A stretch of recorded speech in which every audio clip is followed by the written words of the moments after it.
Greetings everyone. Today, 11th August 2025, the wait is finally over. Dear aspirants, I am delighted to announce that we at ARTH IAS have officially launched our free initiative of GS Paper 2 Foundation course for aspirants of UPSC CSE 2026-2027. Yes, you have heard right. It is free of cost, no hidden charges, just pure learning. This course will help you to excel in prelims, mains, and interview as well. Now, let me brief you about this course. So, in this course, we will provide you, as I told you, that free 100%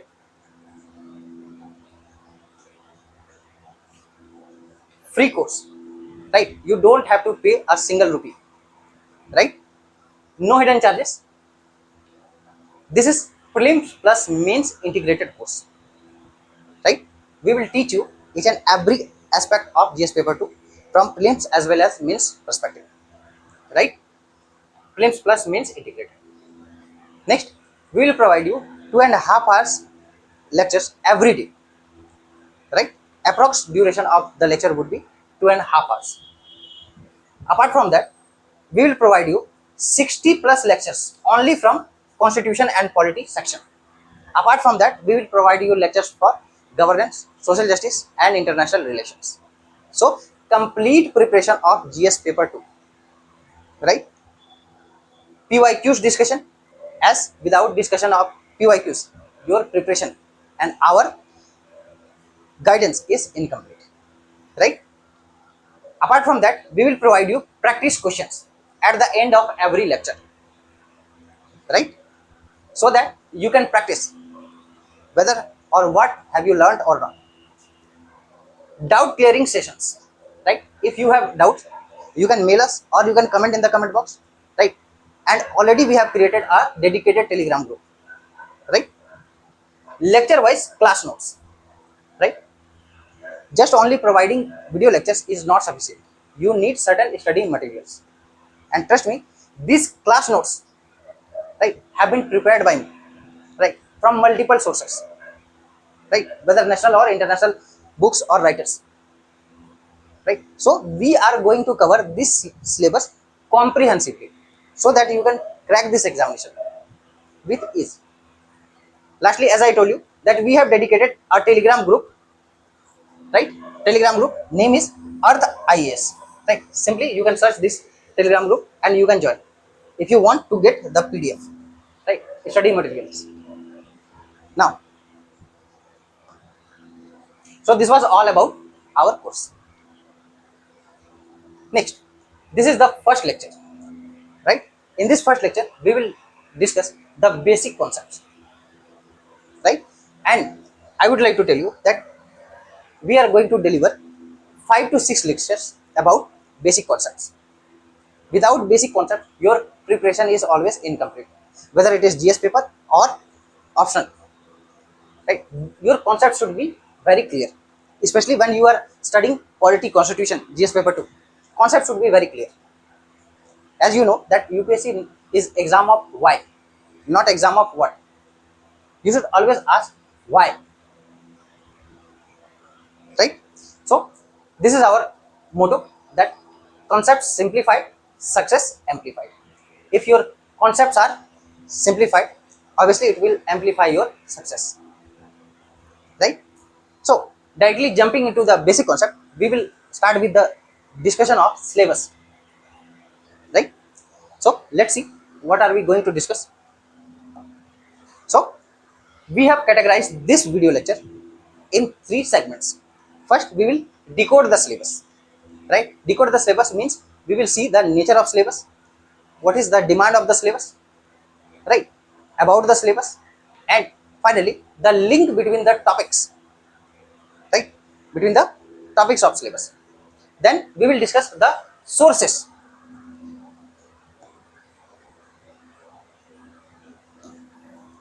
right? Sources. You need to read certain books, basic books plus standard books apart from class notes, right? So here we will discuss source in the second segment, and then we will start our basic concepts.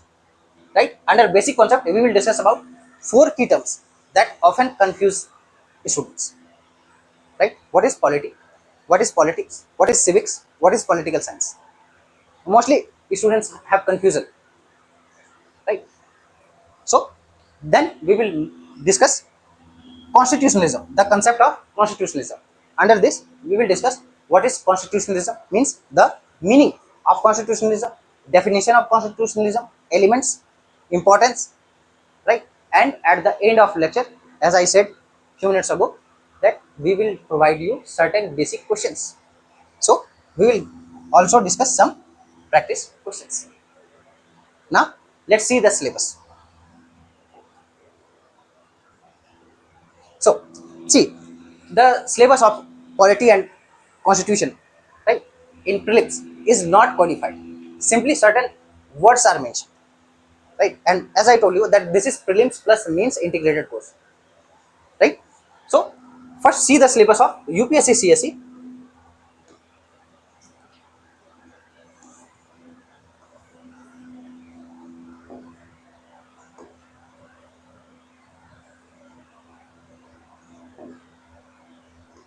UPSC CSE prelims examination. This is the syllabus, right? Topic polity and constitution. This is mentioned in your prelims syllabus, right? And as I said that the syllabus of prelims is not codified just like mains, right? The syllabus of mains has been codified beautifully, subtopics are mentioned, but in prelims only roughly key terms are mentioned. So the syllabus says Indian polity and governance, and certain words or themes are mentioned, that is constitution, political system, panchayati raj, public policy, rights issues, right? So all these are covered in the mains syllabus, right? Those certain, you need to know certain facts, right, especially from prelims perspective, but you should prepare from mains perspective, because even in prelims UPSC demands conceptual clarity. See the previous year question papers, you will find that, right? Now let's see the syllabus of mains.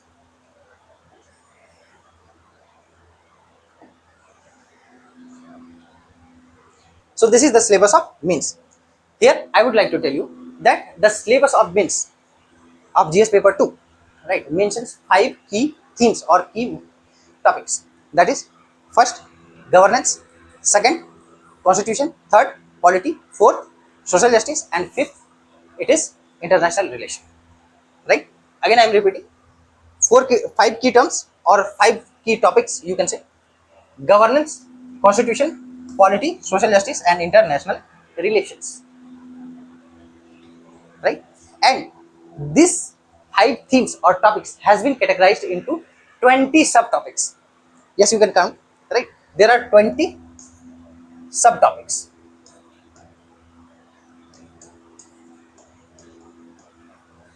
right? Out of 20 subtopics, 9 are from polity plus constitution. 9 topics, right? 4 topics is from governance perspective. 3 topics are from social justice, right? Here I would like to tell you that one topic overlap with governance and social justice, so don't worry about that. So roughly for governance and social justice there are 7 topics, and lastly there are 4 subtopics, 4 subtopics of international relations. So you can count 9 plus 4, 13 plus 3, 16 plus 4, 20. There are 20 subtopics. 9 from polity and constitution, 4 from governance, 3 from social justice, and 4 from international relations.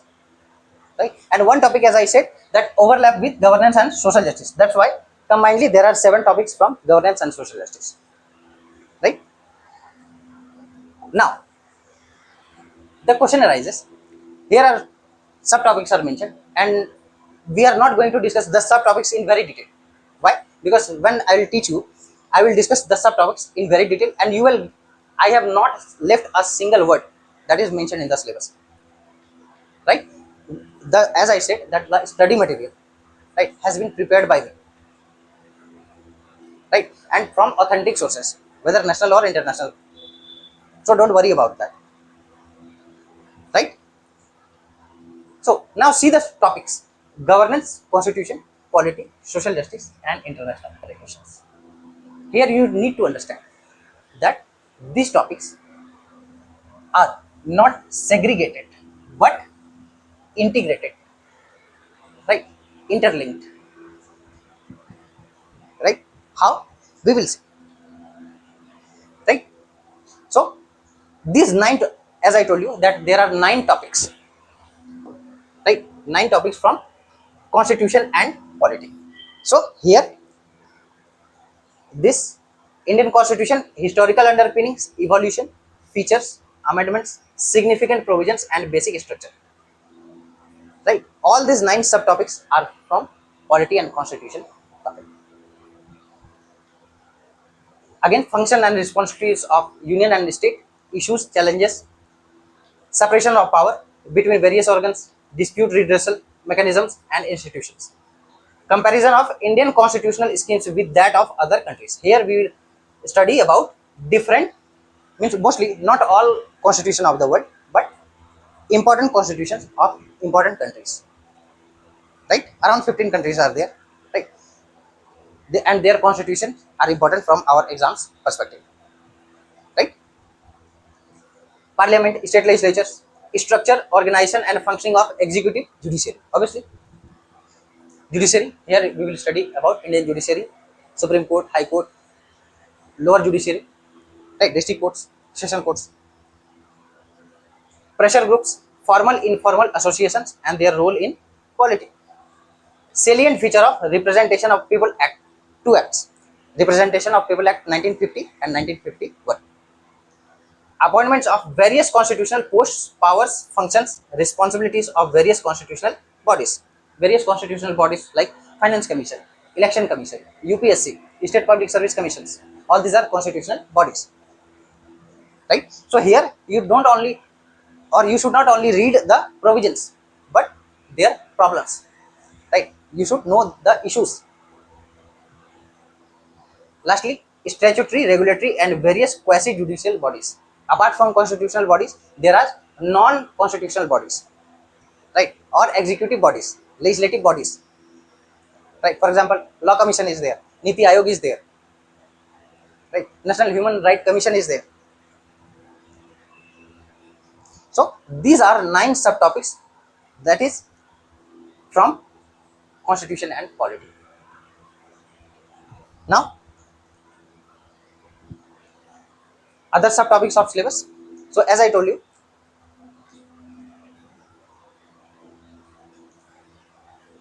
we have already discussed about constitution and polity subtopics.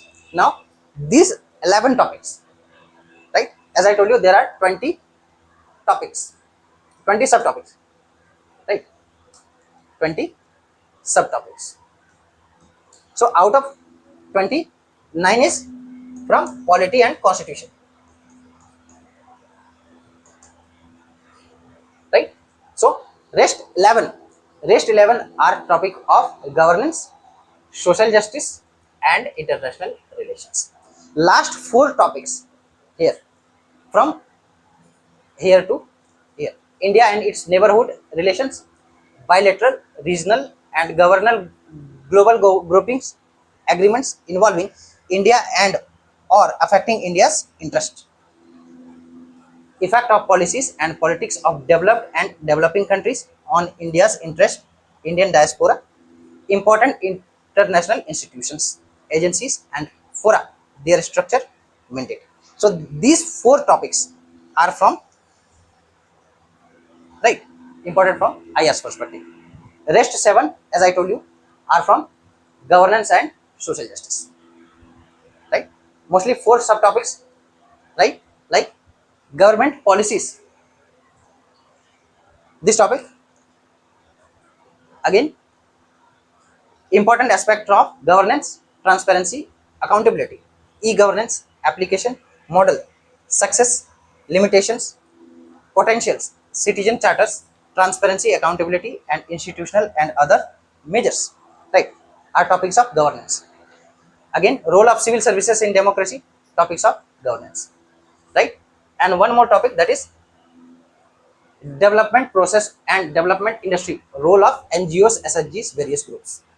This is also related with governance. Rest three topics are from social justice, right? So this was all about the subtopics of the syllabus, right, under 5 things. Now, as I said, that you should know why these topics, right, are mentioned in the syllabus, right, whether there is any link among them or not, right? So I would like to tell you that they are interlinked, very much interlinked, right? You cannot segregate any topic from other. Now let's see the this diagram, it will make you more clear,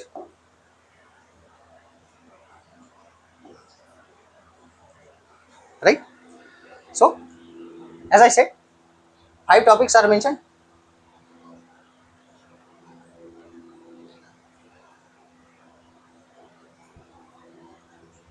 Governance,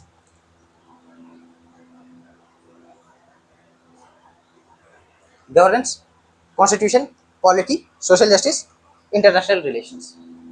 Now, among these 5 topics, the most important topic is constitution,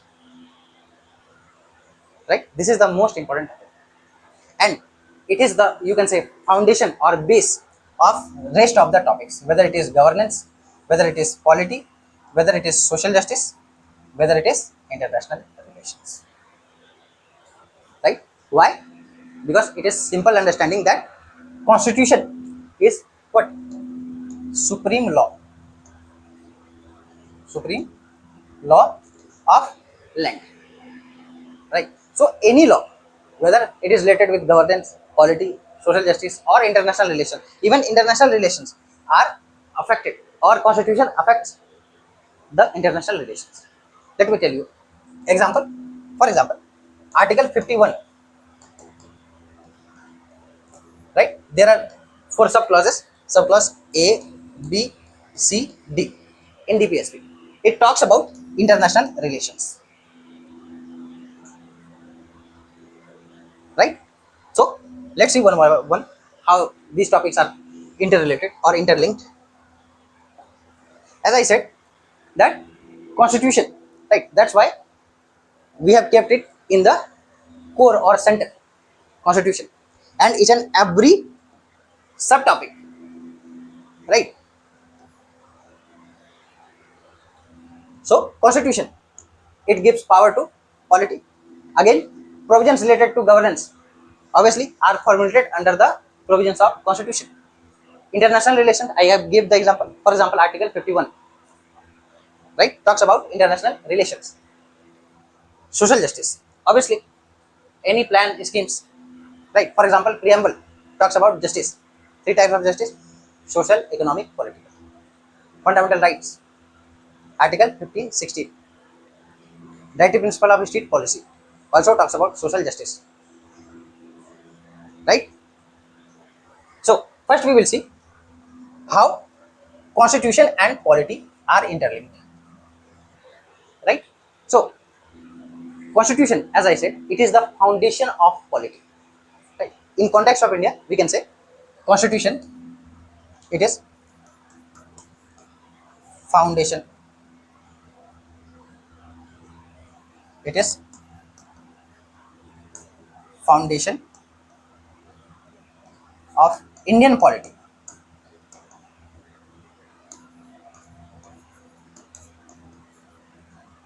right? Now the question arises, what is polity? Is constitution or polity same? The answer is no.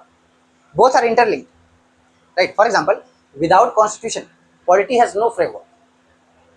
Without polity, constitution remains just a static document, right? Polity talks about organized structure, right, or system of governance within a country, within a state. Again, I am repeating, polity is nothing but organized structure or system of governance, right? For example, the constitution provides provision regarding parliament, but how should parliament function? it comes under polity, right? For example, take example, article 52 to 78 of Indian Constitution. It has provision regarding parliament, right?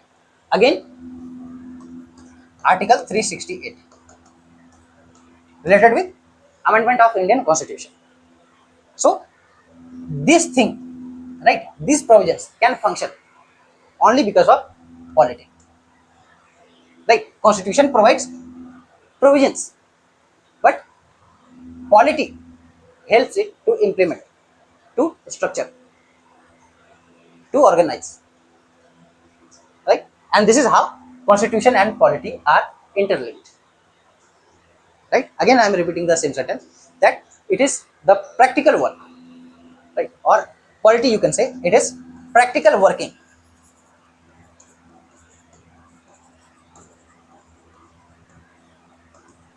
practical working of constitutional provisions, right?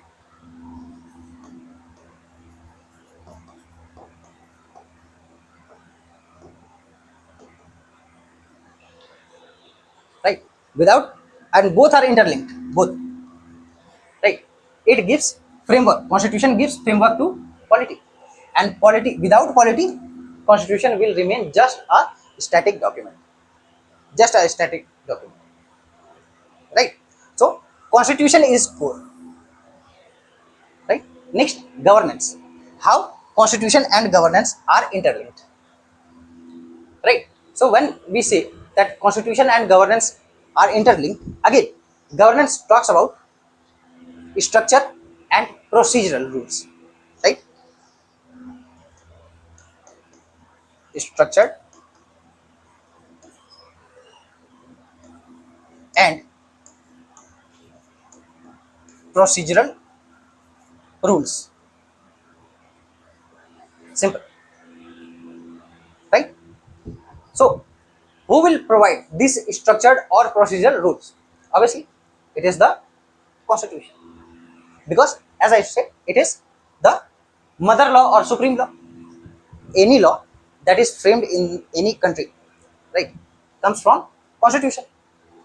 For example, in context of India, any, that is any bill or act that is passed in the parliament should be under the provisions of constitution, right? So governance or the structure of governance, right, or the procedure of governance should be as per the provisions of constitution, right? Again, one more thing, it is about quality and effectiveness of how these constitutional mandates are implemented, right? You can write, it is about,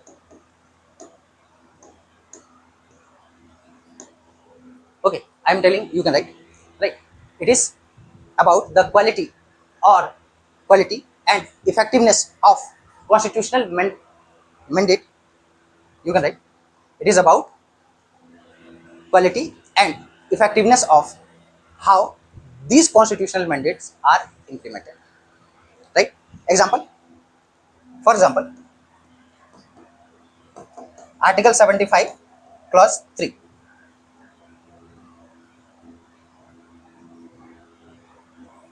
75 clause 3, what is it? It talks about collective responsibility to the Lok Sabha, right? Collective responsibility of whom? The ministers to the Lok Sabha, right? Again, one more thing you should know, that governance is nothing but it is living, breathing application of constitutional rules. You can write, it is living, breathing, living, breathing application of constitutional rules. Application of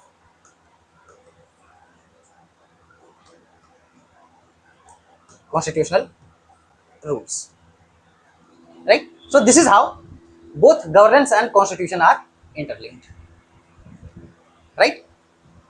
Again, one more thing that is expected from governance is transparency, efficiency, and responsiveness. right? These are the key aspects of governance. Simple. This is how governance and constitution are interlinked or interrelated. Now, constitution and social justice, right? So, social justice. What is the objective of social justice? The main objective of social justice is to reduce inequality in the society, increase equality and dignity of individuals in the society, right? So here three provisions of Indian Constitution that supports social justice, right? Or you can say in India it is social justice is constitutional obligation. It is constitutional obligation, not only moral obligation but constitutional obligation, right? Example,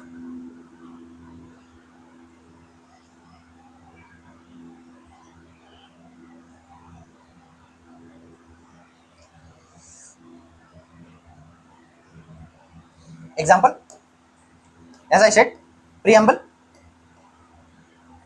Preamble of Indian Constitution talks about justice. How many types of justice? Three types of justice: social, economic, political. Fundamental rights,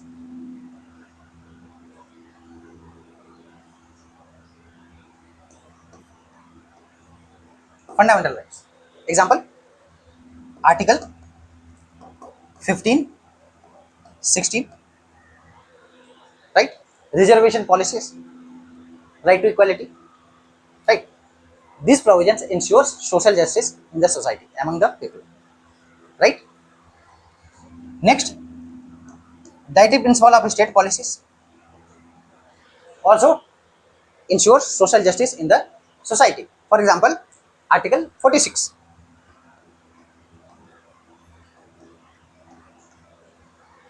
right?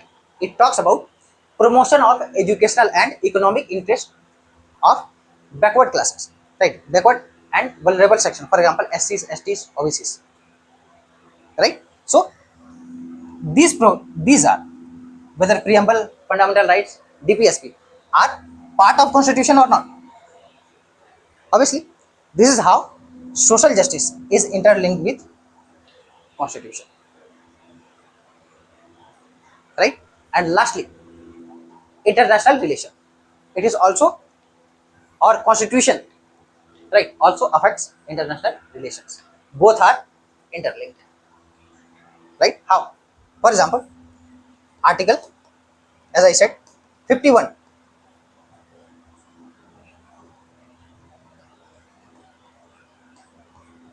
Four subclauses are there. Subclause A, B, C, D, right?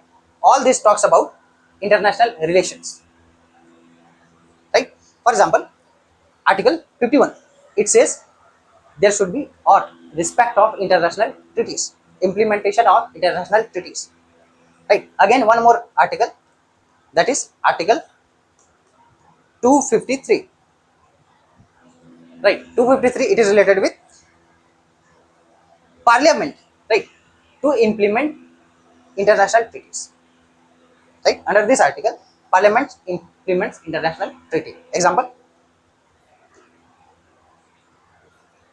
protection of human right acts, right? Protection of human right, human rights act 1993. So it is based on UN declaration, right? Or UN principles,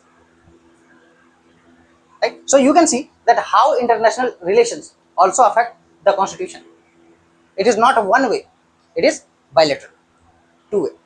Constitution helps in framing international policies, like international relations.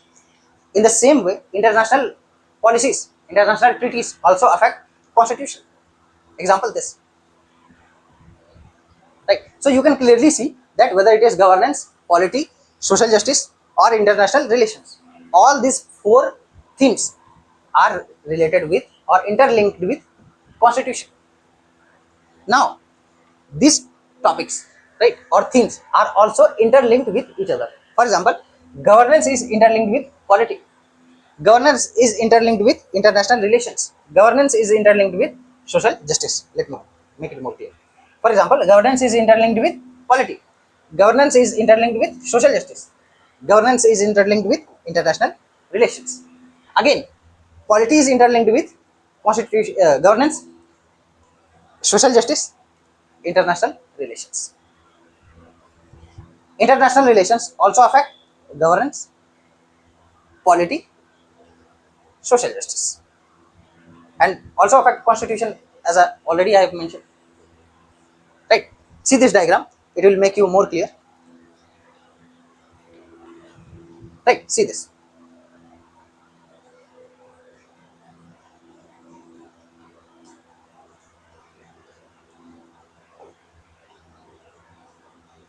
So, constitution is interlinked with governance, polity. We have discussed. Again, interlinked with international relations and social justice. We have discussed. Now, let's see this line: governance interlinked with polity, interlinked with social justice.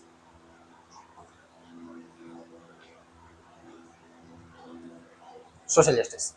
Again, international relations. Right? Next,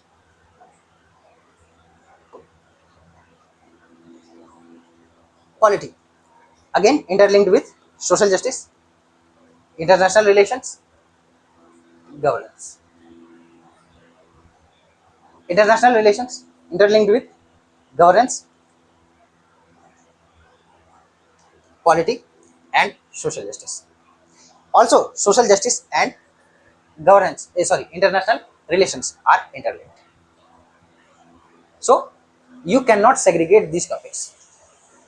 You have to integrate these topics.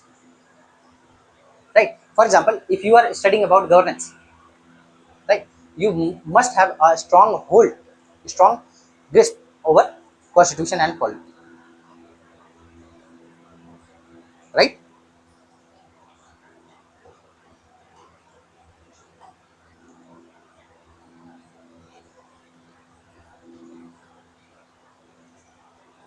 So, we have seen the interlink between the different topics or themes of the syllabus. Now, let's see what is the nature of syllabus. Right? So, nature of the syllabus is analytical. Right? Analytical. Right? As I told you, that polity and constitution about concept, not about fact. Right? Less about fact, more about concept. Right? This paper demands your analytical skill. You should have ability or skills to analyze certain topics. Right? Again, applied. Obviously, when you will crack this examination, you will become bureaucrat, officer. You will have to implement, apply these constitutional provisions. Dynamic and current oriented. Obviously, GS paper 2, right, means the whole topic of GS paper 2 is current oriented. For example, IR is most very much based on current affairs. Right? You should have a very strong grip over international relations. Right? And for this, you have to read current affairs. Right? We will discuss the sources of current affairs. Don't worry. Again, interdisciplinary and interconnected. We have discussed how syllabus or the topics or themes are interlinked. Right? About the syllabus, obviously, it is a problem-solving, value-based, and policy-oriented paper. Right? Problem solving. Obviously, governance. Right? When you will become officer, right? Administrative officer. Obviously, you will govern, right, your district or whatever, or wherever you have been posted. Right? So, you need or you are supposed to be problem solving. Right? Problem solving. That's why the UPSC has a vast syllabus. Right? Value based. Obviously. Right? Value based means what? You should also have some moral perspective. For example, while or while studying social justice and governance, you should have moral lens. right? Policy oriented paper, right? That tests aspirants' ability to critically evaluate India's governance, right? Constitutional institutions, as I told you, for example, while studying about constitutional bodies, right? You should not only know about their provisions, their constitutional provisions or functions. You should know about their problems, and also at the same time, you are supposed to give some way forward, some suggestions, some solutions, right? For example, election commission. What are the issues, right? In front of election commission while conducting a free and fair election, what are the challenges, right? You have to address that issue, that challenges, and lastly you have to give some way forward, right? Foreign policy, obviously, in a changing socio-political and global context. That is about syllabus of GS paper 2. Now, demand, right? What is the demand of the syllabus? We have discussed nature about the syllabus, nature of the syllabus, about the syllabus. Now, demand of the syllabus. What does UPSC expect from a serious aspirant, right? So, conceptual clarity. That's why I said in the beginning of this video, concept simplified, success amplified. So, simplify your concept, and here we are for you to clear your concept. Just stay focused and watch this video till end, and watch each and every lecture that we are going to provide you. Study that study material that we are going to provide you, and each and everything, again I am repeating, free of cost, right? Interlink of topics, already I have said, right? I have explained that how topics are interlinked. Critical thinking and analysis, you should have analytical power. Don't always think that why such provisions are there, why such problems are there. For example, India have parliamentary system of government, right? So can we go for presidential form of, right? So ask yourself, raise questions, why? Awareness of current affairs, obviously, right? From UPSC perspective, the importance of, no one can negate the importance of current affairs, right? But especially from GS paper 2 perspective, the importance of current affairs is very high, right? Especially, for example, sections like IR is mostly based on IR, mostly based on current affairs, right? And ethical lens, as I said, for example, when you are studying governance and social justice, you should have ethical lens, right? And that's why there are some means topics of governance overlap with GS paper 4, that is ethics. There are certain topics in ethics, right, that is related with governance, right? So you must have ethical lens plus excellent writing skill, right? Excellent writing skill. You are going to become bureaucrat. You can't use very general answers. You need to write a specific answer, though it will take time, but you are supposed to do that. UPSC expect from you, right, such a beautiful answer, right? And apart from that, one more thing this syllabus demand is a balanced opinion.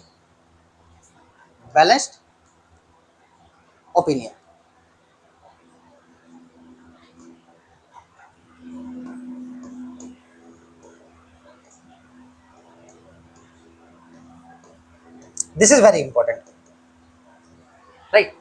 Means your answer should not be biased, right? What is your political ideology, it should not affect your answer, whether you are leftist, rightist or centrist, right? Which is your favorite political party, or you don't like some political party, it should not affect your answer, right?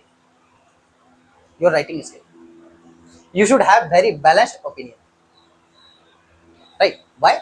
Because after becoming an officer, parties will come and go, political ideologies will come and go, but you have to serve the people, serve the nation almost for 30 years or more than 30 years. So that's why you need to have a balanced opinion. Your answer should be balanced. Balanced means what? You should be able to see both positive as well as negative aspect of each and every topic, right?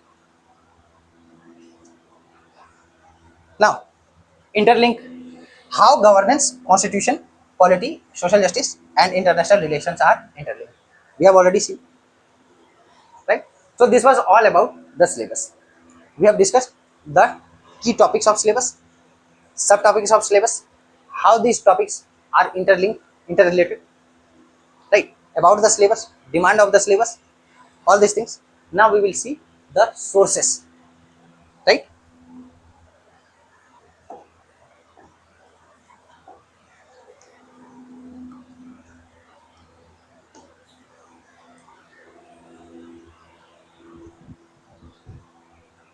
See, start with basic books.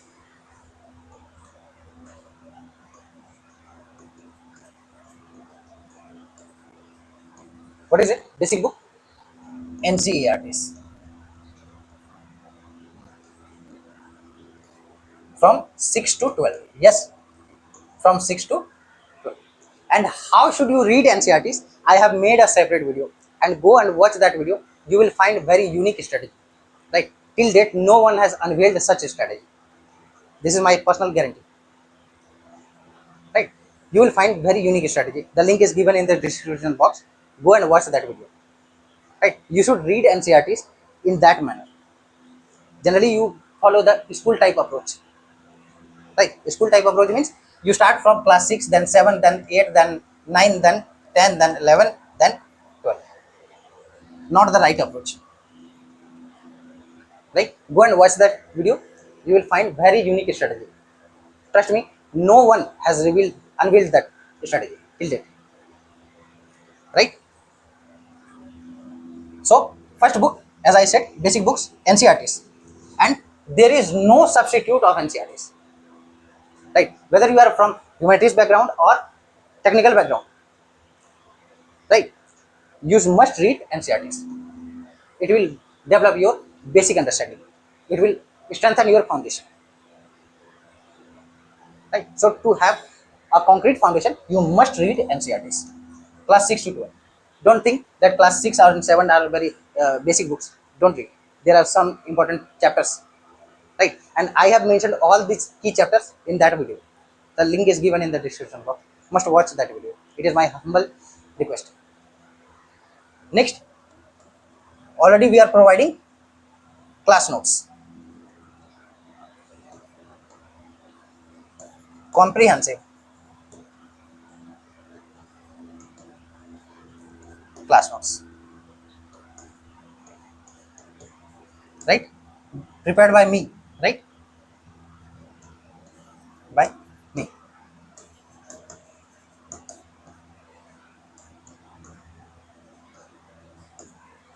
Right? And again, I am telling you that these class notes have been prepared by me, not any other person. Right? Next, standard books.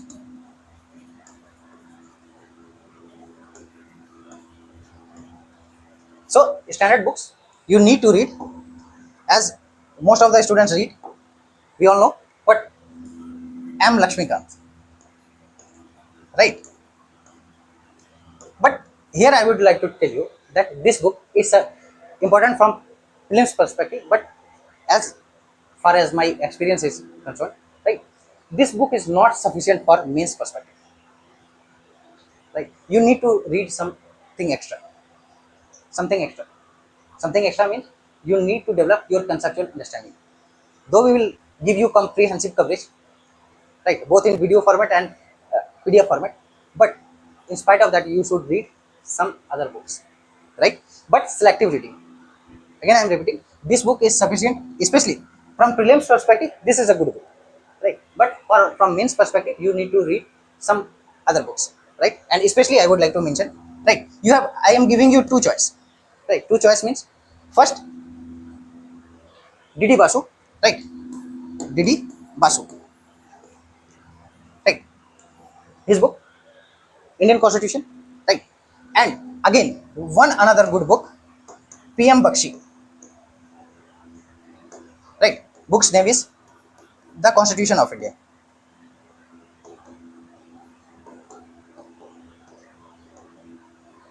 Right? You can go for either of these two books. But I would suggest or emphasize that you should opt for this book, PM Bakshi. Why? Because it will give you again more conceptual understanding, more examples.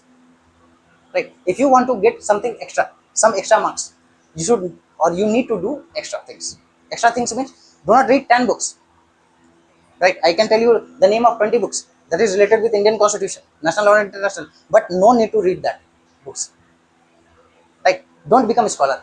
You have to crack this examination. So, apart from that, means class notes. This book, as I said, especially from factual perspective, this book is good. Plus, go for this book, PM Bakshi. You will get so many case laws, examples, right? That will enrich your answers, right? And again, one more thing I would like to tell you that have selective reading, right? Selective reading of this book,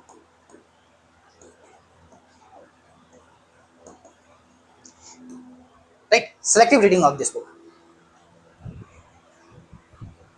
Quite clear? Now, so this was all about the basic books. Comprehensive class notes, as I said, are prepared by me. Standard books, go for these two books. More than enough. More than enough. And this book, only selective reading. Right?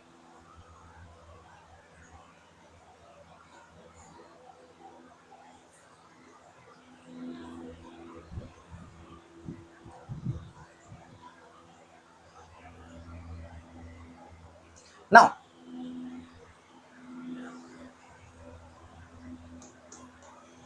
for current affairs.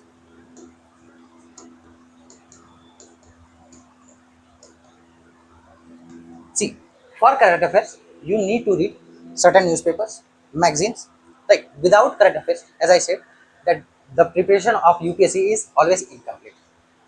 If you are means any serious aspirant would not or would never ignore current affairs. Right? So first, newspapers, newspapers. Here, read first important newspaper, that is The Hindu. If you are beginner, right, then you will find some struggle, right? But after few days or few months, you will be habituated, right? And so many apps are there to simplify the language. Don't worry about that. But just develop a habit of reading newspaper, right? It will help you in prelims, mains, and interview. So The Hindu, plus in The Hindu, right? From GS2's perspective, editorials are very important. Editorials are very important. Apart from news, right? News plus here, news plus editorials, very important. Again, another important newspaper, that is Indian Express,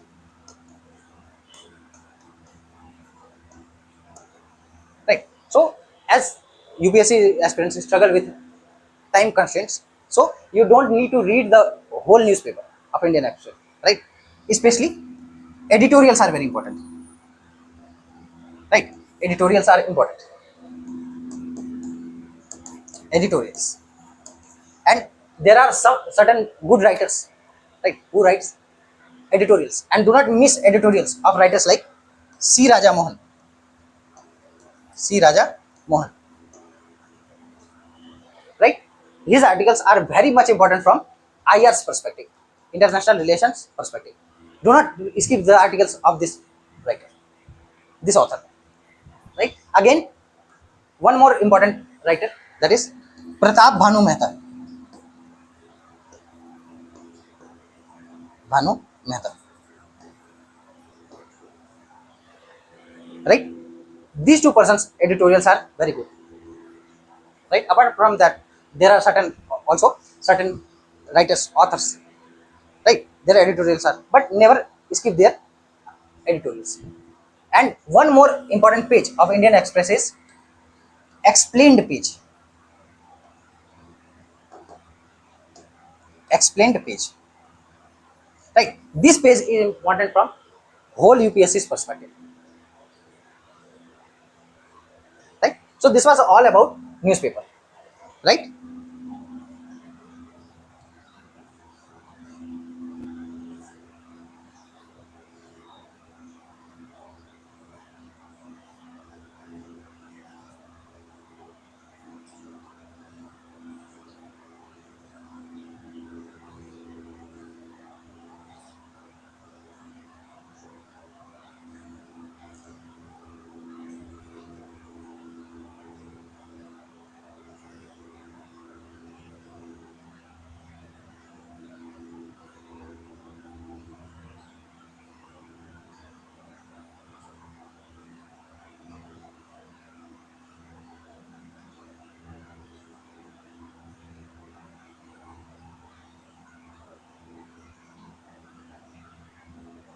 Right, so this was all about newspaper. Now, apart from that, you need to read certain magazines. So opt for any monthly magazine,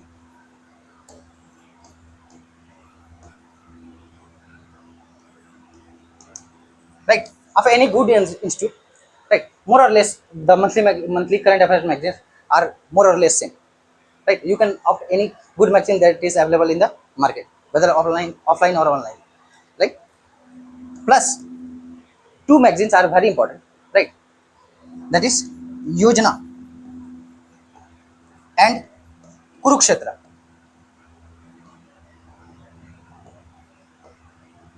right? These are government of India's magazine, right? And very low cost magazine. Both will come within 50 to 60 rupees, right? So here these two magazines are important from all GS papers, not only GS paper 2. Plus it will enrich your quality in essay, right? So we have seen the newspaper that you should read for GS paper 2. Monthly magazine, you can go for any good institute monthly magazine, right? And two government magazines, Yojana and Kurukshetra, and as I said, very low cost magazine. Apart from that,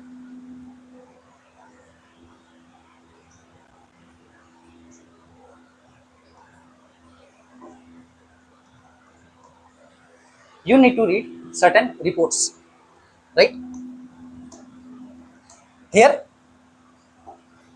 I would like to say summary of reports, not reports, because summary of important reports,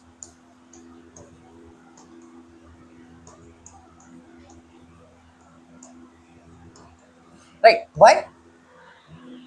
Right, these reports means summary of these reports will enrich your answers in mains examination. For example, if you are writing answer on the topic about center state relations, then Sarkaria Commission's report is very important, right? Second ARC is very important, right? From governance perspective, second ARC is very important, right? Law Commission's reports are very important. Malimat Committee report is very important. Panchi Commission report is very important. Kothari Commission report is very important, right? So there are, so first you should read second ARC reports, right? And their summary. That's why I have written summary of important reports, second ARC. And there are number of reports, but you need to read. For example, report number 1, 2, right? 4, 6, 7. Such reports are important. 11, 12. These reports are important, right? Apart from that, already I have said. For example, Sarkaria Commission report, Kothari Commission, Panchi Commission, right? Malimat Committee report. All these committees reports are very important, right?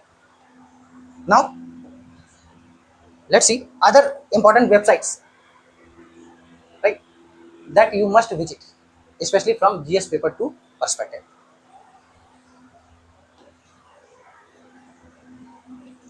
So PIB, here you will get authentic news, authentic data, right? And not only from GS 2's perspective, but rest of the topics of syllabus of UPSC.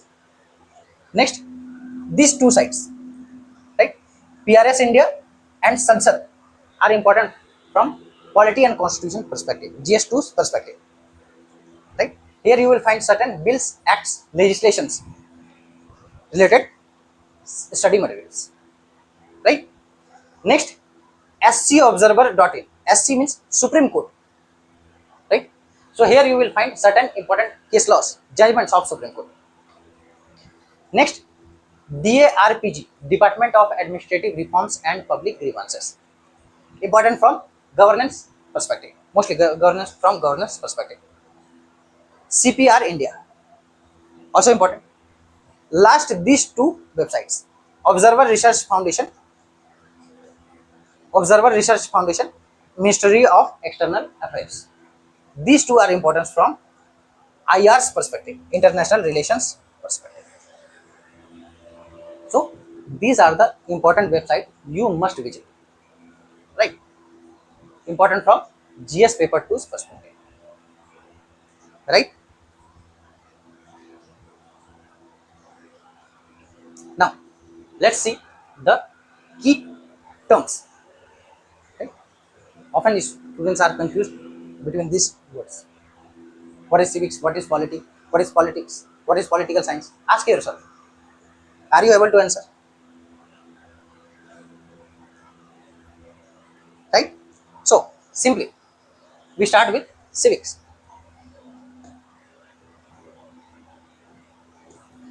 See, civics and political science are academic subjects or academic discipline. Right? We all have studied civics during our school days, during our school time. Right? So what is civics? When someone asks you what is civics, what do you understand by civics? Right? Your simple answer should be that it is study of. Right? You can write, if you want to write, you can write. Civics is the study of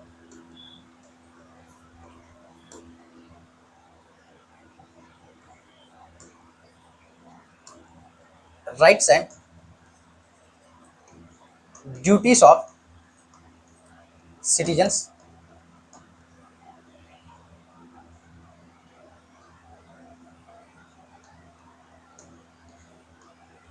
citizens, functioning of government,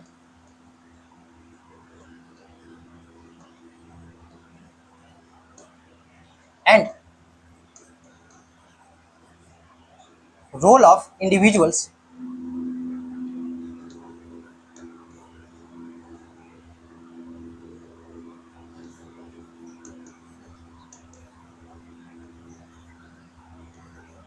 in society.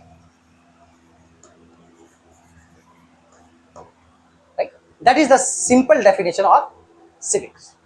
It is the study of rights and duties of citizens. Obviously, during our school time, in our civics book, we have studied about our fundamental rights, fundamental duties, how government functions, how elections are conducted.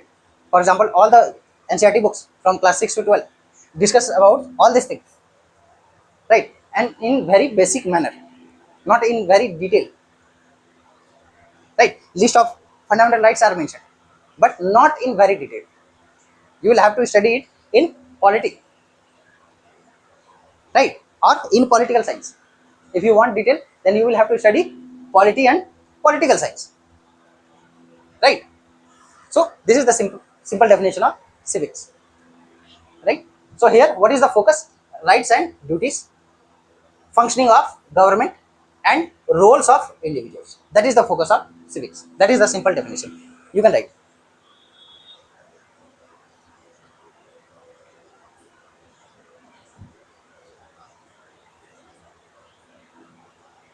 Now, polity. So what is polity? Simple. Polity is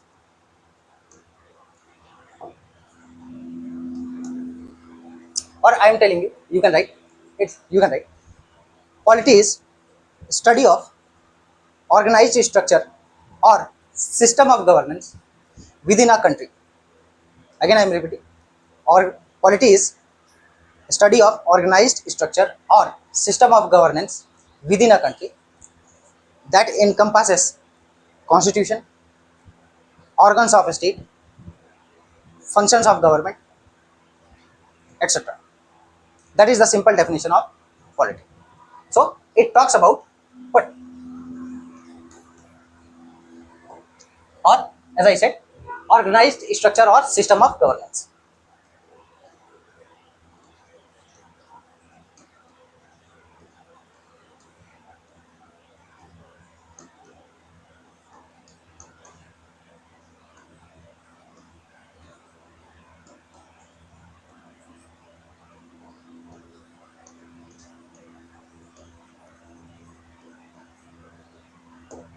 Right?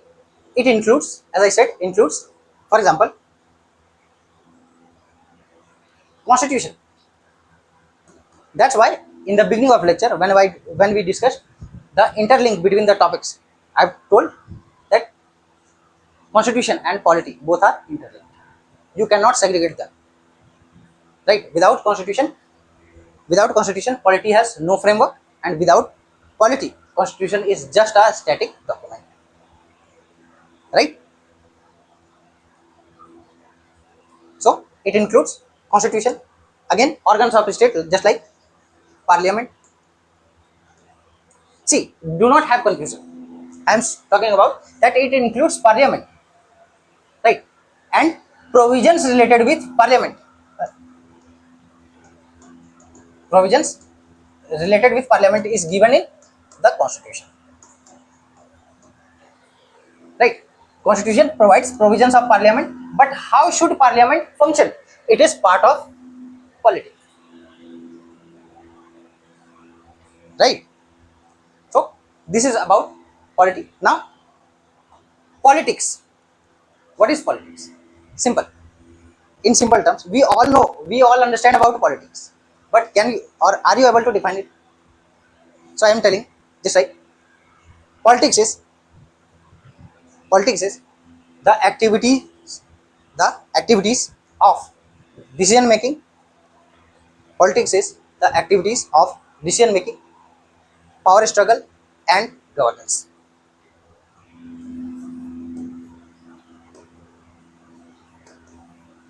Decision making, power struggle,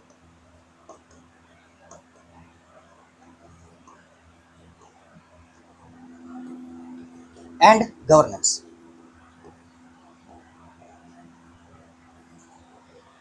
Simple. So, for example, politicians, right? Our political leaders. Who are they? Actually, they are our decision makers. Right? We have elected them, right, to govern ourselves. Right? Simple. Power struggle, obviously. For example, election. Right? Election. It is nothing but power struggle. Each and every political party try to win the election. Right? Each and every candidate try to get the victory. Right? Simple. And governance. Obviously, when they will become the part of executive, obviously they will govern the state or nation. Right? So simply it is the study. Politics is the study of decision making. Sorry, activities, not the study. Activities, activities of decision making, power struggle, and governance. Right? For example, election. Again, voting procedure. Right? All these are part of politics. Right? Now, lastly, political science. As I said, that this civics and political science both are academic discipline, right? And mostly it starts in academics. It starts after class 10, from intermediate level to higher studies. Political science is there, right? At a school level, it is civics. So, what is political science? If you want to write, you can write, right? And if you are a student of political science and international relations, you would be knowing it better, right? But no need to discuss political science in detail here, right? We are simply decoding the basic concept, right? We are clearing your concept. So simply you can write political science. It studies, again I am repeating, political science. It studies political systems, behavior, and thoughts systematically. Political science studies political systems, behaviors, and thoughts systematically.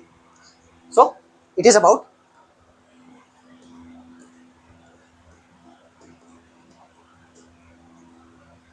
political systems,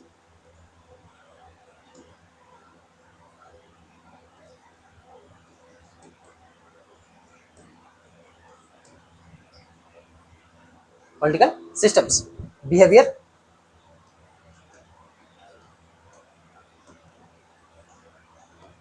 thoughts.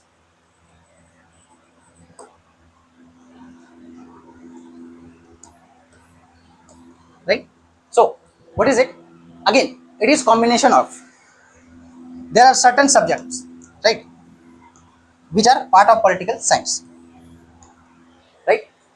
First, for example, sociology, or we will start with not sociology, philosophy,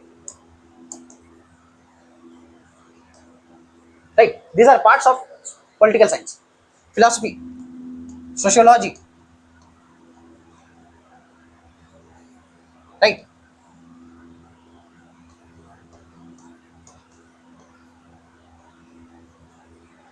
Again, polity or political structure, right? Polity, simply just right, polity, right? Apart from that, topics of international relations, political ideologies,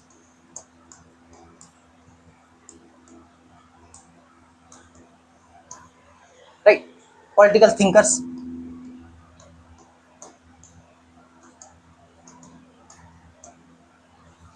all are studied under the head of political science, right? That's why I say political, it is the study of political system, behavior, and thoughts. Simple, right? So this was all about civics, polity, politics, and political science. Hope after today you will not have any kind of confusion while using these four terms. Right now, see this chart. Right, it will crystal clear your concept. Right. So let me explain in rapid manner. Like, because there is time constraint. So key differences among civics, polity, politics, and political science.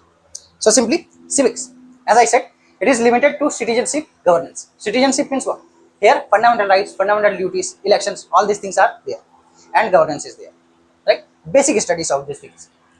Nature, what is nature of civics? Practical and educational. Educational means only at school level. Here you study, as I said, citizens' rights, duties, responsibilities, governance, application, practical understanding for everyday citizens. Right? After having school education, you get basic education. Right? Not expert. You don't become expert after getting school education. Right? So that's why at a school level we study or civics is taught. Next, polity. As I said, it has broader application. Means broad, covering any organized political entity. Right? Organized political entity, for example, parliament. Nothing but organized political entity. Right? Descriptive and structural. As I said, it is organized structure. Polity means what? Organized structure or system of governance. Right? Structure and form of government or organization. Obviously, as I said, for example, provisions regarding parliament is given in the constitution. But how should parliament function? It is part of polity. Right? General framework of political entities. Next, politics. As I said, it is an activity. So, focus on power and decision making process. Obviously, as said, politics is decision making, power struggle, and governance. Dynamic and action oriented. Obviously, dynamic. After every 5 years, we have elections, whether at union level or state level or local level. Right? Power dynamics and decision making. Obviously, one of the key aspect of politics is decision making. and power struggle. These two things are most two important elements of politics. Power struggle, decision making. Actions and negotiations in governance. Obviously, it affects governance, right? For example, which party is in rule or which political party is in rule, either in at union level or state level, right? It affects the governance in state or at union level, right? Political science, as I said, it is academic and theoretical in nature, right? Again, analytical and theoretical. Theories, systems, behaviors in politics, and mostly important from academic research and theoretical insights. So this was all about the definition, differences of civics, polity, political politics, and political science. Now, let's begin our key concept of constitutionalism.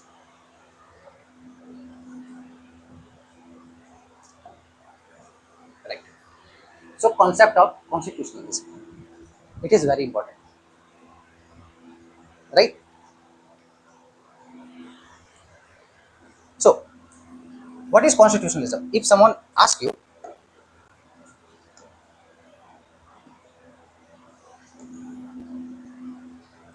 what is constitutionalism? What is the meaning of constitutionalism? Simple. It simply means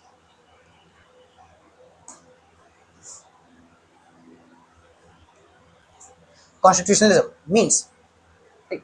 Or here is, let's see the meaning. What is the meaning? Right? Then we will see the definition of constitutionalism, elements of constitutionalism, importance of constitutionalism, and finally we will see whether constitutionalism exists in India or not. And at the end, we will discuss some practice question. Right? So, what is the meaning of constitutionalism? It simple means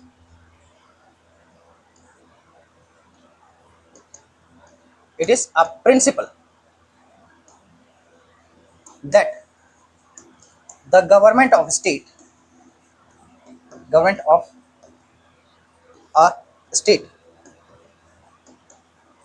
is limited by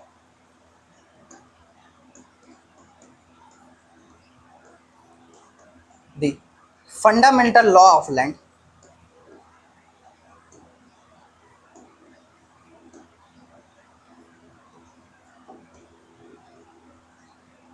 fundamental law of land,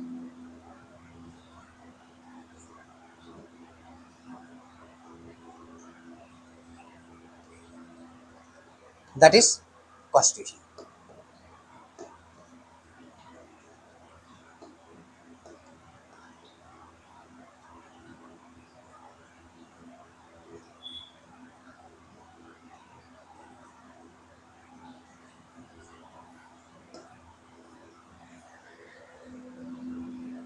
Simple. That is the meaning of constitutionalism, right?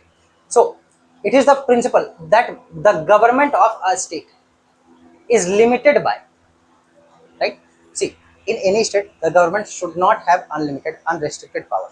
Otherwise, it will act in arbitrary manner and finally curtailing the rights of citizens, right? So, limited by, but who will limit the government? It is the fundamental law of land, and that is known as constitution. So, simply, constitution that limits the government, right, in any state, right? That is the simple meaning of constitutionalism. Now, again, what is or how you can correlate, right, the constitution and constitutionalism, right? See, this is constitutionalism,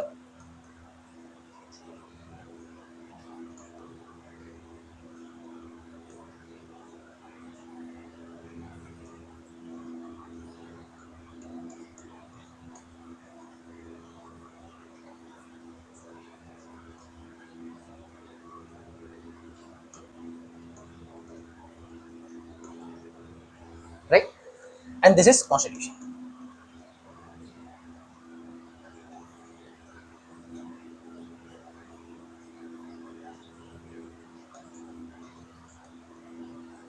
right? Now, how both are interrelated, right? And what is their importance? First, if you take example, then you can correlate constitutionalism with soul, right? Soul or spirit, right? See, there is slight difference between these two words, soul and spirit, right? Especially from philosophical angle, right? But just try to understand that constitutionalism is soul, right? Soul means, for example, in our body there is something called soul. We cannot see it, but we can feel it. That something lies inside us, right? Due to which we are alive. If it is taken out, right, or it goes out from our body, right, we will die.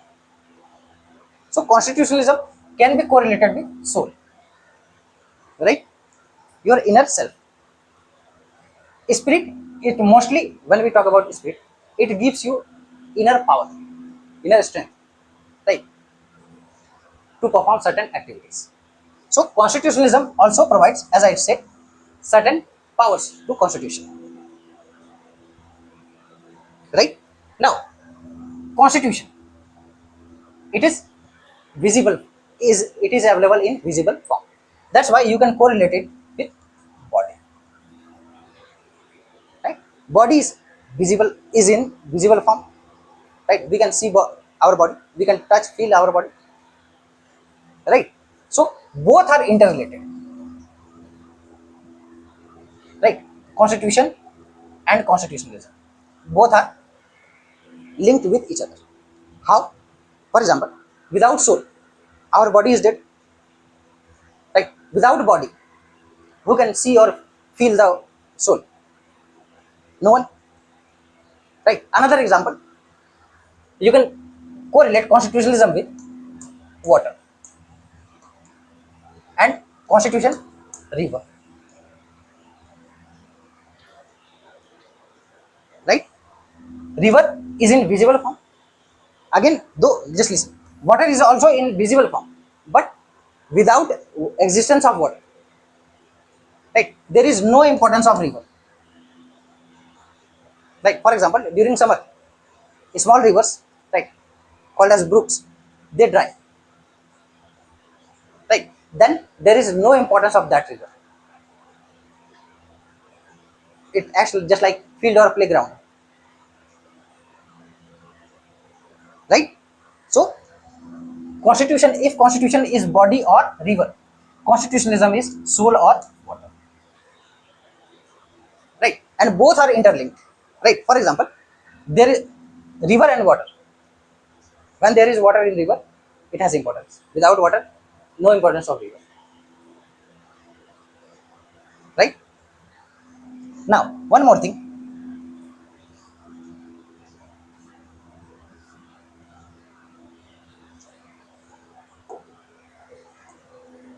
another question, that is,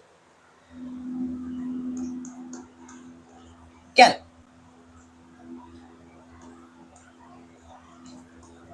constitutionalism, or we will discuss it later. Let's see the meaning. I have already discussed the meaning. Now see the definition, right? Then we will see elements, importance. Now meaning I have already explained. So constitutionalism refers to the principle that government authority is derived from and limited by the fundamental law, that is constitution. I have already explained, given example, right? You can correlate constitutionalism with soul or water, soul in the body or water in the river, right?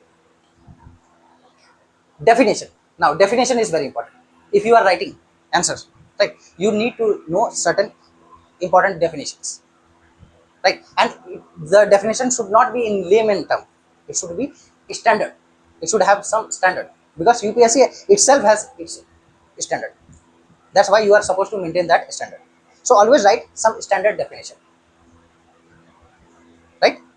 So constitutionalism is ideology, theory or practice, right? Whether it is, you can call it theory, ideology or practice, that government authority, right? See, always the word here used is authority, not power, right? There is slight difference between word authority and power. When we talk about authority, it means simple, legitimate power. Legitimate power. Legitimate power means you can call it sanctioned by law. Sanctioned by law. Right? For example, police, right, have authority. Right?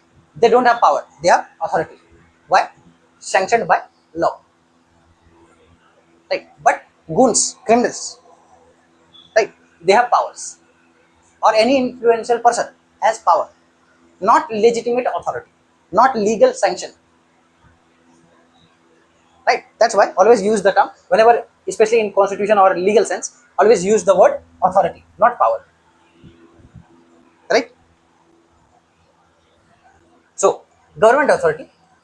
Constitutionalism is the ideology, theory, and practice that government authority is derived from people, obviously. Right? Derived from people. For example, when we talk about constitution, our constitution, Indian constitution,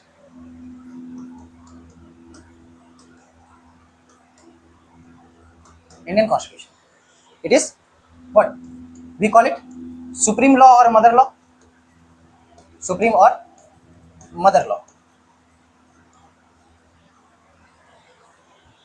right? So, and as rest of the organs of the state derive their power from constitution. Now the question arises, from where does the constitution derive its power? The answer is people of India. People of India. Right? For example, preamble says, starts with we the people of India. So this term means the ultimate authority, right, lies in the hands of people of India. So constitution derives its power from people. People have ultimate authority. People are sovereign. For example, in India, we have popular sovereignty. People are sovereign. Though we have constitutional sovereignty, but we have popular sovereignty. People are sovereign. We have framed our constitution. We have written our constitution for ourselves. Right? So, derived from people and is limited by. See, whenever there is constitutionalism, it always is use the term limited, right, by a body of fundamental law, that is constitution. Simple. To protect individual liberties, right, individual liberties, individual freedoms, right. We will discuss what is difference between freedom and liberty when we will discuss further lectures, right. Prevent the arbitrary use of power. Arbitrary use of power means simply you should here focus. Government authority is constitutionalism. It means government authority is derived from people, limited by a body of fundamental law, that is constitution, and protects individual liberty, prevents arbitrary use of power by whom? By government. Government cannot act in arbitrary manner. For example, policeman is just part of executive. He cannot arrest anyone because he has limited power. Though he has authority, but there should be some valid reason, like that should be sanctioned by law, right. They cannot act in arbitrary manner. In same manner, government is restricted, government is limited, right, and prevent arbitrary use of power, obviously, and protect individual liberties. Your liberties, your rights are protected by constitution. For example, Indian constitution guarantees certain fundamental rights in part 3, right. So this was all about meaning and definition of constitutionalism. Here other key definitions. Like if you want to enrich your answer, you, as I said, you need to do something extra. If you want to get extra marks, okay, or want a separate place from the crowd, then you need to do extra. So here some political scientists, political thinkers definitions are here.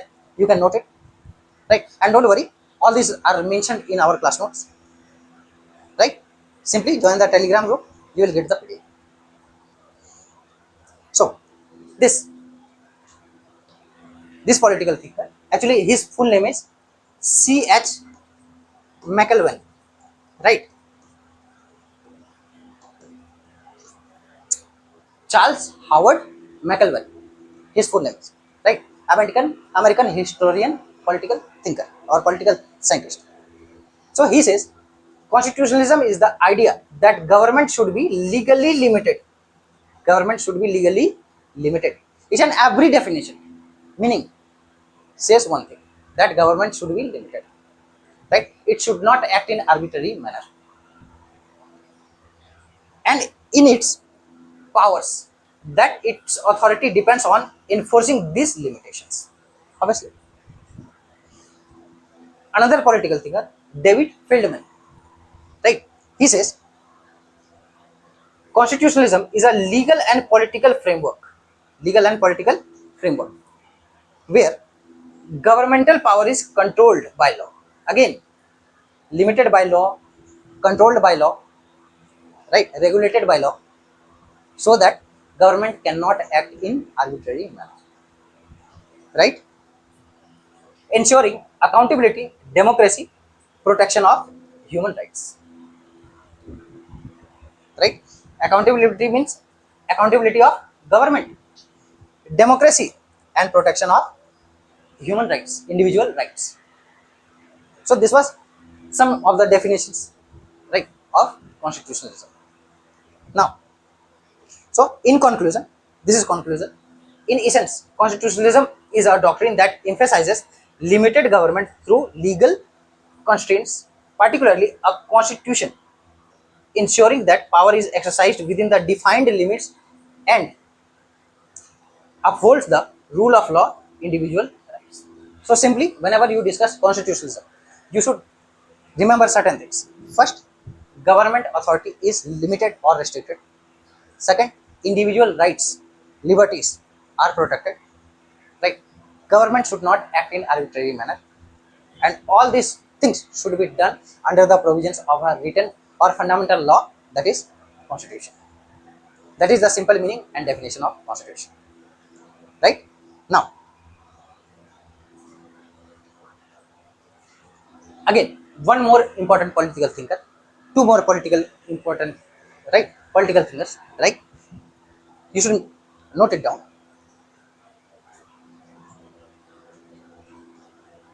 K.C. Weir and W.G. Andrews. They say that constitutionalism imply, right? For example, if you are writing answer on the topic constitutionalism, right, you should make a diagram like this. Simply here you can write constitutionalism imply, right? So imply, and just make 4 arrows and write like this. It will save your time, right, and also enrich your presentation, right? So first, division of powers but not concentration of powers. Obviously, where there is constitutionalism, we will see it is one of the element of constitutionalism, that is separation of power, division of power, right? Means power should not be, or power should not lie in the hands of one organ of a state, whether it is legislature, executive, or judiciary, right? Power should be distributed among them equally. Acceptance of plurality of interest in society, right? Means there should be majority concern, as well as you should not ignore, means minority should not be ignored, though you should concern about the plurality or majority, simultaneously you should consider about minority, right? No authoritative or dictatorial leadership. Obviously, uh, when there is no restriction on the authority of government, it becomes authoritative or dictatorial government, right? But constitution restricts or limits the power of government only because of constitutionalism. Lastly, minimum constraints on individuals' freedom. Obviously, like it is said that a good state should have minimum restraints or restrictions on individuals' freedom. Right? A free state or any good democratic state should have, or citizens of good democratic state should enjoy freedoms, very less restraint from government or a state. Right? So this was all about the definition, meaning of constitution, right, and views of some key political thinkers. Now, elements of constitutionalism. These are very important, right? So each and everything is mentioned in your class notes. Don't worry about that, right? But if you want to note, you can note. So again, try to use diagram in your answers. For example, if you are trying to write elements of constitutionalism, right, then make a circular diagram like elements of constitutionalism. Right? I am writing in short. You don't never use these abbreviations. Right? To save your time, I use such terms. But in the examination, you are not supposed to use such abbreviation. Never. Right? Now make arrows like that and write each and every elements of constitutionalism. For example, rule of law. Right? Rule of law, constitutional supremacy. Right? Independence of judiciary. All these are elements of constitutionalism. Let's see one by one. So first, so this is how you should try to learn how to make diagrams in your answers. It will save your time, and again it will save your space because no additional pages are given by UPSC in mains examination. Right? So first, supremacy of constitution. Obviously, as I said, that constitutionalism, it restricts the authority of government under fundamental law of land, that is known as constitution. So where there is constitutionalism, right, where there is constitutionalism, there is supremacy of constitution. For example, in India, as I said, India has constitutional supremacy. We have, means constitution is supreme. No law, no organ of state, no institution is above constitution. Right? Each and every provision, whether of any bill, act, schemes, whatever, should be as per the provisions of constitution. Functioning of government should be as per the provisions of constitution. Functioning of executive should be as per the provisions of constitution. Functioning of parliament should be as per the provisions of constitution. Legislature, obviously. Right? Now, one more thing I would like to tell you, that this is constitutionalism, or let me write it.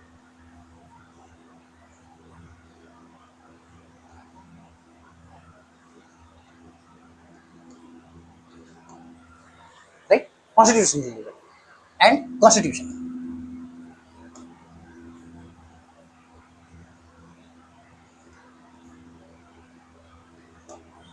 Simple. Now, answer me. Can both exist without each other? As I said, constitutionalism is soul. It is body. Or constitutionalism is water. Constitution is river. Right? But can both exist without each other? The answer is yes. Right? And can both exist with each other? The answer is yes. Right? Take example. For example, there are some countries, right? There are some countries where there is no written constitution, but constitutionalism exists. Right? Like UK. We all know that UK does not have any written constitution like India or USA. Right? But there is constitutionalism in UK. For example, rule of law is there. Supremacy of constitution is there. In right, there is separation of powers. individual rights are there, limited government is there. So constitutionalism exists without constitution. Example, UK. Now, constitution plus constitutionalism. Example, India, USA. We have written constitution, right? We have written constitution. Plus, we have constitutionalism. Constitutionalism exists in India. We will see. For example, we have, as I said, obviously in India, we have supremacy of constitution. We have rule of law. We have separation of power. We have checks and balance. We have protection of fundamental rights and liberties.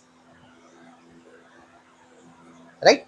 Again, there are some countries where constitution exists, but no constitutionalism. Example means certain countries with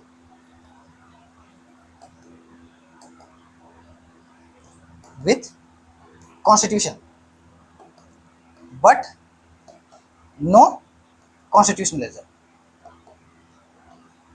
Right? Example, yes, you are right. North Korea, constitution exists but no constitutionalism, only dictatorship. Right? Recent example, right? Though for a temporary period, but currently in Myanmar, after military rule, only constitution exists but no constitutionalism. Some African countries, right, have military rule or dictatorial government but no constitutionalism. Right? So we have seen that constitutionalism can exist without constitution, with constitution, and if there are some example where constitution can exist but there is absence of constitutionalism. Example, North Korea or recently Myanmar. Right? Some African countries. Right? Now, so supremacy of constitution we have discussed. Rule of law. What is rule of law? Right? So when we will discuss Article 14, right, we will discuss in more detail. Simply, you should know that when we talk about rule of law, it means whether it is government, whether it is government officials or individuals, right? They are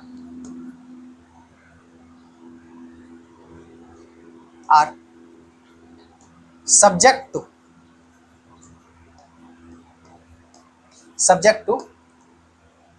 and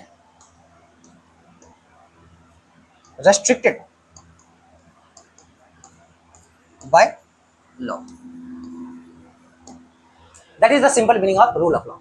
Means whether you are government officials or common citizen, individual, all are restricted, right, and subject to law. For example, Article 14 of Indian Constitution talks about equality before law and equal protection of law. Right? So no one is above or superior to law. That is the simple meaning of rule of law. Right? Again, it checks the arbitrary power of government or government officials. Right? For example, I said police cannot arrest anyone. Right? There is a proper legal procedure. Right? They must bring arrest warrant, except in some cases. Right? That is example of rule of law. Government cannot make any act, any law that violates or restricts the freedom of individuals. Though reasonable restrictions are allowed, but it is not allowed to curtail the freedoms or liberties of individuals. In the same manner, individuals, common citizens, are not supposed to break law. Right? Next, separate. These are elements of constitutionalism. Right? So, supremacy of a constitution we have done. Rule of law we have done. Third, separation of power. See, separation of power, again, it limits the power of organs of state. For example, there is 3 organs of a state: legislature, executive, judiciary. Legislature to make law, executive to implement law,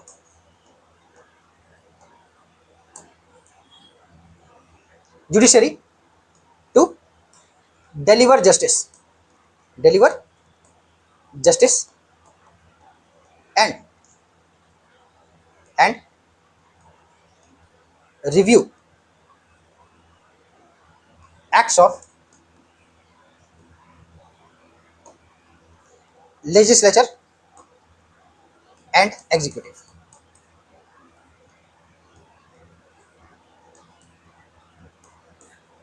Right? These are the function of these three organs of state. Now, each and every organ have their own ambit, own area or jurisdiction. They cannot violate. Right? For example, generally, legislature cannot deliver justice.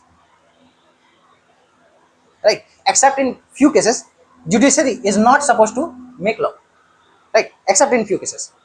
Though it can pass orders, judgments, but it is the function of legislature to make law, executive to implement law, and judiciary to deliver justice and review acts of legislature as well as executive. Right? For example, in India, judiciary has power of judicial review to review the acts of legislature or executive. Right? So this separation of power, concept of separation of power, is one of the element of constitutionalism, and it restricts the power of organs of state so that they cannot act in arbitrary manner. Right? Now, checks and balance. See, these both are interrelated, but because where there is separation of power, legislature, executive, judiciary. So when they act in their within their own sphere, they should not, as I said, they should not violate their jurisdiction, right, or constitutional provision. And to check their arbitrary action, there are other organs.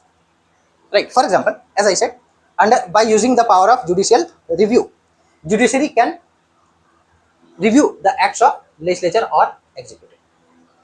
This is nothing but concept of checks and balance. So where there is concept of separation of power, there must be concept of checks and balance, so that any organ of the state cannot act in arbitrary manner. Right? In the same manner, for example, if judiciary, right, for example, judges has done corruption, right, violated the constitutional provisions, they can be impeached by legislature. Right or not? Obviously. Right? Again, executive have a role in appointment of judiciary in context of India. Right? For example, the president appoints the judges of Supreme Court, High Court. Right? So this is called checks and balance. Means each no organ, though they function within their own ambit, within their own purview, but they are linked with each other. Right? By the method of checks and balance. They cannot act in arbitrary manner.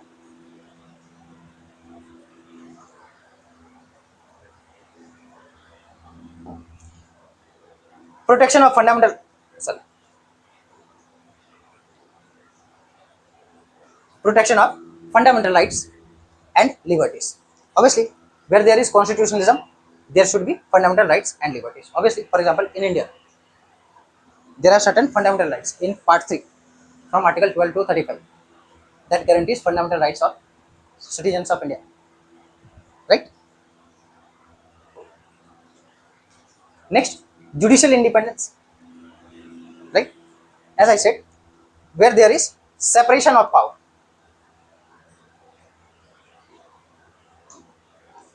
Separation of power. Legislature, executive, judiciary. Right? So, see, in context of India, India does not have complete separation of power. Complete separation of power means we don't have complete separation of power like USA. For example, in India, executive is always part of legislature. Executive means, for example, ministers, right? Whether at a state level or union level, are part of legislature or not. They are MLAs or MPs. At union level, all ministers are MPs of either house, whether it is Lok Sabha or Rajya Sabha. At the state level, ministers are also MLAs or MLCs,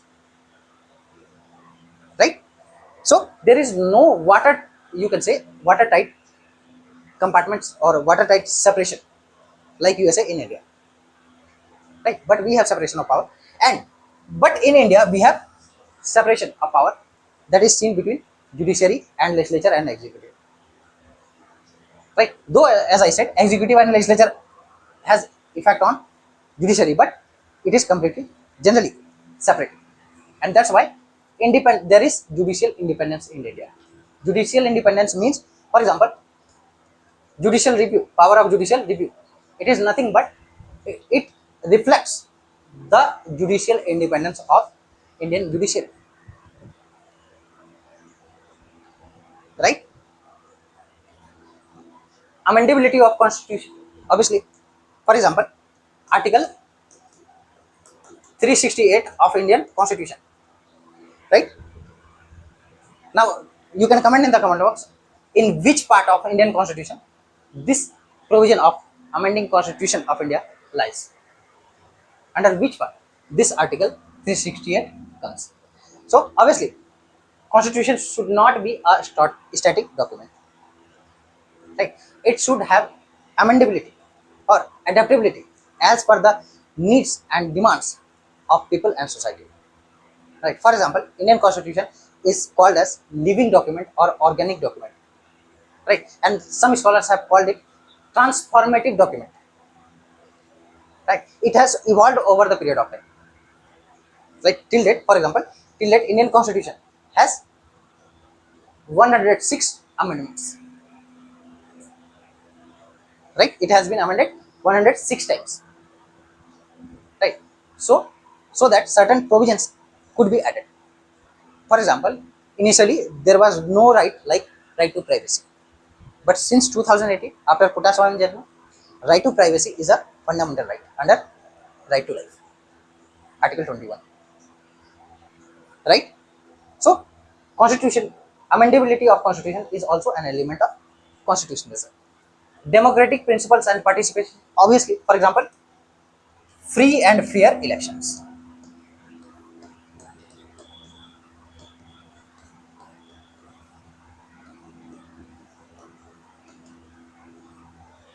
right? This reflect democratic principles and participation. Right to vote, right? Conduct of election after a certain period of time. For example, in India, whether general election of Lok Sabha or state legislature or panchayat elections are conducted after every 5 years, right?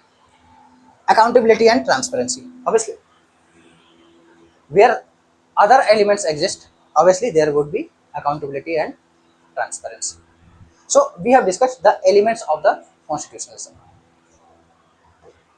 Now, importance, right? Importance of constitutionalism. This is very important. Again, if you have to write answer, make diagram, make flowchart like this, right?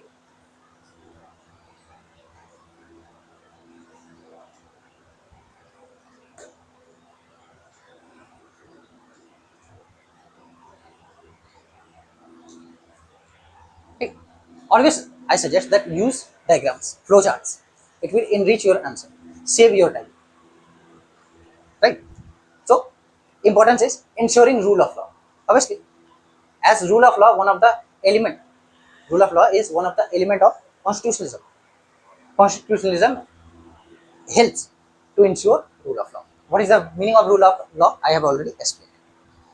Limitation on government power. Obviously, it checks the arbitrary action, arbitrary authority of government. Government cannot act in arbitrary manner, right? Protection of fundamental rights. Obviously, why? Because of constitution,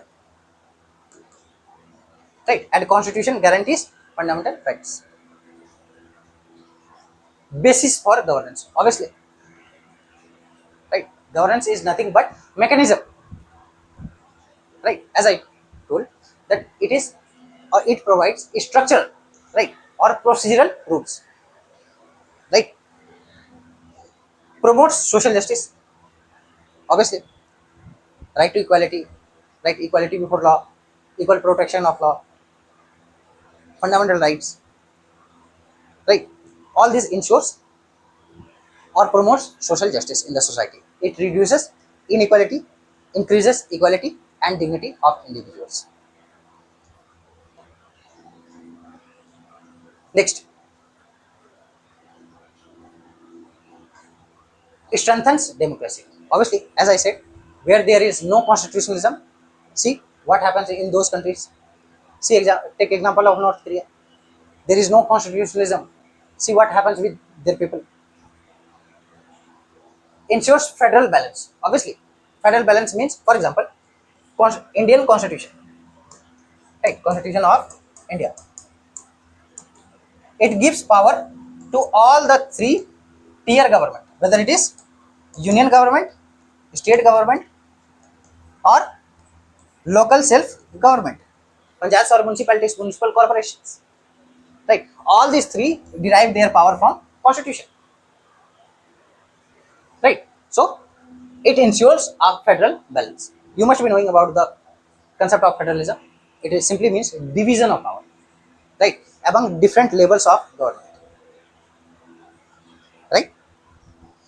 Facilitates economic development. Obviously, if any country is ruled democratically, right, citizens have liberty, citizens have fundamental rights, obviously it will lead to economic prosperity, right?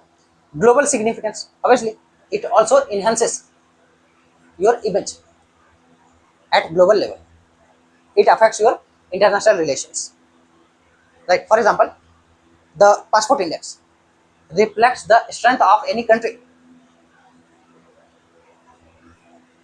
right? Conflict resolution, obviously there is judiciary. Why judiciary? For conflict resolution. And why judiciary exists, or because of independence of judiciary, right?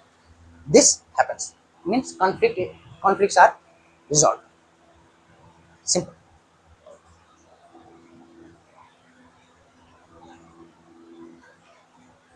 Now another important question arises: does constitutionalism in India? Now question arises: does constitutionalism exist in India? Ask yourself. Till date we have discussed elements, means meanings, definition, elements, importance of constitutionalism. Simultaneously I have given you example from Indian constitution. Right? Now answer yourself. Does constitutionalism exist in India or not? The answer is big yes. Right?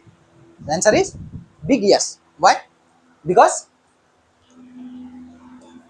certain elements you can check. For example,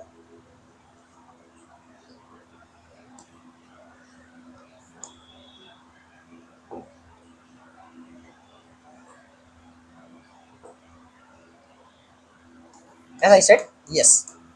Now, how? If someone asks you that, how will you prove, or what is the proof that constitutionalism exists in India? Then you will have to substantiate your answer with examples. For example, in India, we have constitutional supremacy or supremacy of constitution.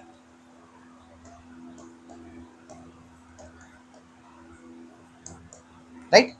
We have rule of law. We have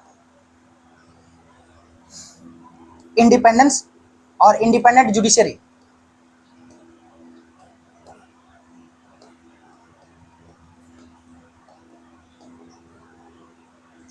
We have separation of powers. We have method of checks and balance. We have fundamental rights. So these are some the elements, right, which reflects existence of constitutionalism in India, right? And whenever you have to write the answer on such topic, you just elaborate these topics, right? So this was all about the concept of constitutionalism, right? We have discussed. First, we started with concept of polity, civics, politics, political science. Then we have seen concept of constitutionalism, means meaning of constitutionalism, definition of constitutionalism, and not only simple definition of constitutionalism, but also definition given by different political thinkers, right? Then we have seen elements of constitutionalism, importance of constitutionalism, and we have elaborated each and every point. Lastly, we have seen existence of constitutionalism in India. Now, let's see practice questions.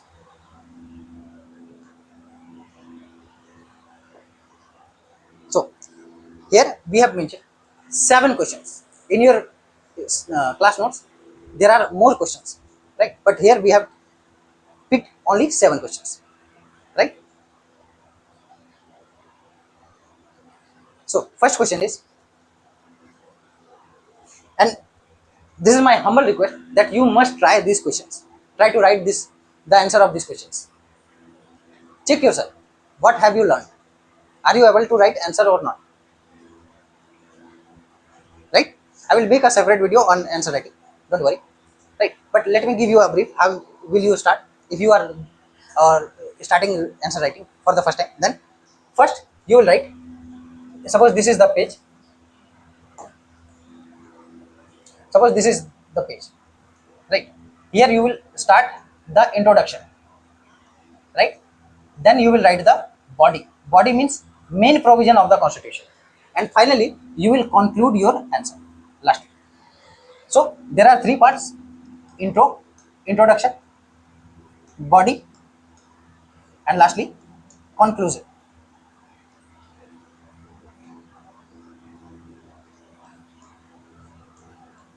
Right? Introduction, body, conclusion. That is the format of every answer in every GS paper or option. Right? So let's see the first question. Constitutionalism. Let me take it. Take another color. Constitutionalism implies a limited government, not a weak government. Critically examine the statement in the context of liberal democracies. Obviously, liberal democracies like India, UK, all these are liberal democracies. So, how will you start? First, you will define constitutionalism. These are the keywords. Always define the keywords in your answers. Right? So, constitutionalism is the keyword. Here you need to define constitutionalism. What is the definition of constitutionalism? We have already seen. Right? Implies a limited government, not a weak government. Obviously. Right? Examine the statement. Critically examine the statement in the context of liberal democracy. Liberal democracy like India, UK. Right? Next, distinguish between constitution and constitutionalism. I have already told you what is difference between constitutionalism and constitution. Right? Why is the presence of a constitution not sufficient to ensure constitutionalism? Yes, I have told you, given you example that there are certain countries where constitution exists, but constitutionalism does not exist. There is absence of constitutionalism. There are some countries where constitution does not exist, but constitutionalism exists. And there are, and most of the countries where their constitution exists, constitutionalism exists. Right? Next, third question. How has the Indian Supreme Court shaped the contours of constitutionalism in India? Obviously, for example, doctrine of basic structure. Right? Keswanan Bharti case. And so many examples are there. Right? Through these judgments, Supreme Court has shaped or ensured constitutionalism in. Next question. In India, constitutionalism has evolved through judicial interpretations. Right? So both questions you can write easily, right? Here you have to discuss the role of Indian Supreme Court, how it has helped in ensuring constitutionalism in India through various judgments. Discuss challenges to the constitutionalism in India in light of increasing centralization of power. Right? So here you have to write answers in 150 words, 150 words, 150 words, but here 250 words. Right? Next question. Compare the ideas of constitutionalism in India with that in the United States. Obviously, you have to compare. Right? For example, when you will compare you will discuss the concept of separation of power. You will discuss that in India we don't have complete separation of power like USA. Right? There is overlap between legislature and executive, but in USA there is complete separation of power among legislature, executive, and judiciary. 150 words. Answering 150 words. Last question. Constitutionalism is not just a legal principle but a political culture. Discuss with examples from Indian democracy. Right? So this was all about in this first lecture. We will continue this series of GS2 foundation course in another video. Till then, keep learning, keep revising, keep practicing. Thank you.